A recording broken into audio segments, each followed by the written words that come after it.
begins its journey at the sinoatrial node, the heart's natural pacemaker. So, let's follow this tiny electrical signal, this impulse, on its trip through the heart.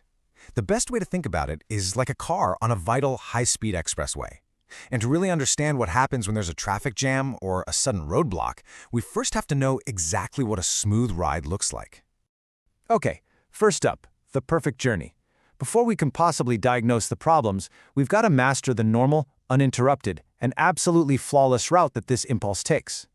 So, where does it go? Well, it all kicks off at the SA node. From there, it hits a critical checkpoint, the AV node. Then it cruises down the main highway, called the bundle of His, before the road splits into the bundle branches. And finally, it arrives at its destination, the Purkinje fibers, which then tell the ventricles to give a powerful squeeze. Now, how on earth do you remember all that? Easy, just burn this mnemonic into your brain. Send a big bounding pulse. SA node, AV node, bundle of His, bundle branches, and Purkinje fibers. Lock it in. Okay, remember that checkpoint I mentioned? That AV node? Well, the PR interval is basically the time the impulse spends waiting at that traffic light. On an ECG, this should be super quick. We're talking less than 200 milliseconds. What does that actually mean for you looking at the paper? It means it has to be less than one single large box on that grid. If you see a PR interval that's stretched out longer than one of those big boxes, boom, that's your first major clue that the conduction code has been broken. All right, Section 2. Let's talk about our first problem on this expressway, first-degree block. I want you to think of this as a consistent, predictable traffic jam. Now, here is the absolute key. It's not really a block in the way you might think. Every single signal gets through, every single one. But they are all, without fail, consistently late. And this brings us to our very first code. You have to know this. If the R is far from P, then you have a first degree. It's really that simple. The P wave represents the atria contracting, right? And the R wave, which is part of that big QRS spike, represents the ventricles contracting. A big, long gap between them just means there's a long, lazy delay at that AV node checkpoint. This slide shows it perfectly, doesn't it? On the left, in gold, that's your normal, healthy ECG. See how that PR interval is nice and tight, snappy? But then look over to the right in crimson. See how that space between the P and the R is just stretched way out? It's clearly longer than 200 milliseconds. But, and this is the critical part, notice that every single P wave is still followed by a QRS. The signal always makes it. It's just slow. So what's the deal with this? Well, the most important thing to know is that this is often totally benign. You see it all the time in well-trained athletes. But you always have to be a good detective and look for causes you can reverse. For your exams, you have to remember the ABCD mnemonic from meds that slow things down. Adenosine, beta blockers, calcium channel blockers, and digoxin. And a classic test question, Lyme disease. Don't you forget it. So what's the treatment? Well, for a patient with no symptoms, we do absolutely nothing. We just observe. Okay, let's move on. Section 3, second-degree block. Now, things are getting a little more serious. The traffic pattern is getting worse. We are moving from a simple delay to intermittent road closures. Some signals just don't make it through at all.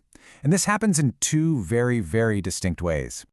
First up is what we call Mobitz type 1, also known as Wenckebach. And the code for this one tells you everything you need to know. Just say it out loud. Longer, longer, longer, drop. Then you have a Wenckebach. It perfectly describes a predictable pattern, a warning before the system fails. So, what's really happening here? I want you to imagine the AV node is getting progressively more tired with each beat. The first impulse gets through, but it's a little slow. The next one is even slower. The one after that is slower still. That PR interval is getting longer, then longer, until finally the node is just too fatigued. It gives up. It drops a beat completely. Poof! You'll see a P wave with no QRS after it. Then after that little break, it resets itself, and the whole cycle starts all over again. Now for the other type, Mobitz 2. And let me tell you, this one is much more dangerous. The code is, if some P's don't get through, then you have a Mobitz 2. The key difference here? There is no warning. The failure is sudden, it's abrupt, and it is completely unpredictable. This comparison right here is absolutely critical.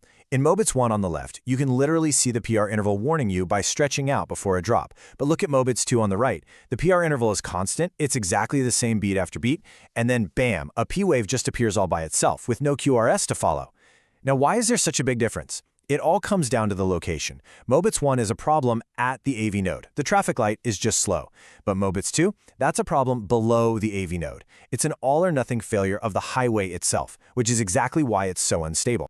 So this brings up a classic question. Why can we use a drug like atropine for Mobitz 1, but it's a huge no-no in Mobitz 2? Well, just think about the location of the block. Atropine basically steps on the gas pedal for the AV node, making signals pass through it faster. This is perfect for Mobitz 1, where the problem is a tired, sluggish AV node. But in Mobitz 2, the block is below the node. The highway has collapsed. Speeding up the traffic hitting towards a collapsed bridge is totally useless, right? In fact, it can actually be harmful by increasing the number of signals that just crash into that roadblock. And now, we arrive at total system failure. The highway between the atria and the ventricles has completely collapsed. There is absolutely zero communication between the upper and lower chambers of the heart. None. The code for this describes pure electrical anarchy. If the Q's and P's don't agree, then you have a third degree. The atria and the ventricles are completely dissociated. They are no longer communicating.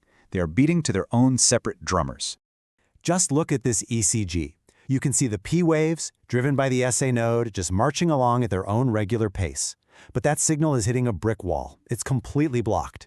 To compensate, the ventricles have to engage their own slow, unreliable backup generator. We call this an escape rhythm. And you can see how the P waves just march right through the strip, completely independent of those QRS complexes. All right, let's put all of these codes together in a single, high-yield summary. This is your master key to unlocking these rhythms quickly and, more importantly, accurately. This is the slide to remember. First degree, R is far from P. What do? Observe. Mobitz I Wenckebach, longer drop. Treat with atropine if the patient is unstable. Mobitz 2, some P's don't get through. This is unstable and it needs a pacemaker. And finally, third degree, Q's and P's don't agree. Complete dissociation, that requires a pacemaker. This distills everything down to the absolute essentials you need for your exams and for your clinical practice.